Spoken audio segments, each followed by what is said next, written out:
So I'm out in the garage, and Ruby's been sitting here since Thursday night. It's now Sunday morning at 10:30 in the morning, almost 10:30, and she's been sitting here Thursday night about 10 o'clock. About 10 p.m. Thursday night, she was at 89%, and we unplugged her, and now she's sitting at, I hope you can see that, she's sitting at 80% charged. You can see for the 24-hour periods on both Friday and Saturday that we lost approximately 13 miles of range while Ruby sat there, and that also equated to approximately 4.1 kilowatt hours. We have cabin overheat protection on, but there was no reason why it would have run during that time frame. Range mode was, of course, off. I wanted to talk a minute about the Tesla Supercharger network in the Florence affected areas. Triangle Tesla has put up a web page that contains information on how to find the latest on the Supercharger status, what the status is. A couple of times a day they have a static spreadsheet up, and also recommending that for urgent needs and up-to-the-date information, calling the Tesla roadside assistance at 877-798-3752. As of 7 p.m. last night, the Supercharger in Wilmington is down, and Fayetteville are down. The webpage also goes on to show you just how to check the status of all of the superchargers that the car is close to see whether they're operational or not.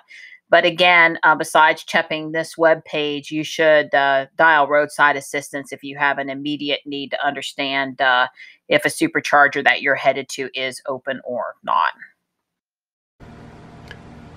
So I'm out in Ruby, and I'm going to check the status of the supercharger. So I've got the nav screen up, which I got there by pressing the little red arrow head. And now I'm going to hit the lightning bolt, and it pops up the superchargers. It shows that the Raleigh Supercharger is available, and apparently there's one charge or car there. And I'm going down 40 towards Wallace, and because that's closer to the coast. And let's see. I guess I could have shrunk. This is Superchargers, the old Warsaw Supercharger. It officially isn't in service, but I think it actually still operates. But the new Supercharger is here in a place called Wallace, and it shows it's available. And as you see, I'll shrink this in a little bit.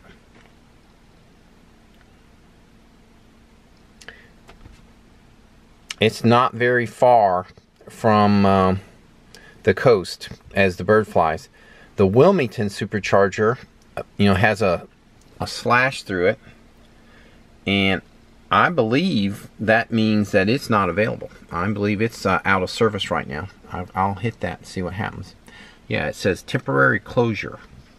So the Wilmington Supercharger, of course, which is right on the coast, is not available. Down at Myrtle Beach, that supercharger appears to be operating. And the one in Lumberton, no problem. It appears to be working. The one in Fayetteville says temporary closed. So that's a little surprising. But now Fayetteville is getting a lot of rain, in so it could be an issue because of the flooding. In fact, they've evacuated 1 mile on each side of the Cape Fear River is under a mandatory evacuation. So that could have something to do with this. So we were all settled into bed, and we heard something, and we hopped out of bed to go check it out, Dawn and Johnny. And we don't see anything, so we don't know what the noise was, but there was definitely a noise. I'm out here saying good morning to these guys. We woke up at 8:15 to another power outage. Reported to Duke, not back on yet. The power's back on. It was about another 30 to 45 minute outage. We're very thankful that it came back on so quick. Hopefully it'll stay on through breakfast. Well, it appears that everything looks the same out here in the front yard this morning. I can hear the water in the creek today though. I'll take a look, walk down there here in a little bit and take a look, see what it's doing. I can tell that it's not really that high still, but I can hear it a little bit more today. And it's still raining out there. You guys gonna walk this morning? Traverse the jungle that is the driveway? Yep. We just keep on adding more stuff to the poor driveway.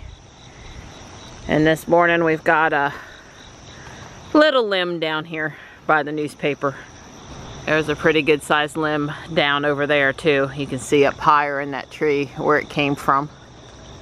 Yep, that's where that big limb came from. So over here on the right side of the driveway, you can see water going into the culvert. And then over here on the left side, you can see the water coming out of the culvert. And then it goes down into the front yard, which I think you can see a little bit of water down there. And moves its way into the intermittent creek to leave the property. But yeah, basically we have all the drainage for this side of the neighborhood. The road behind our house, backyard, it finds its way into that creek too. Yeah, here's the water in the woods in the front yard, making its way back toward the house, down the hill. You gotta watch out, buddy. Some of these branches are bigger than you. You follow us back, okay? Little Slate's up here. She's not quite as sure she wants to come farther away from the house. Hi, girls. Hi.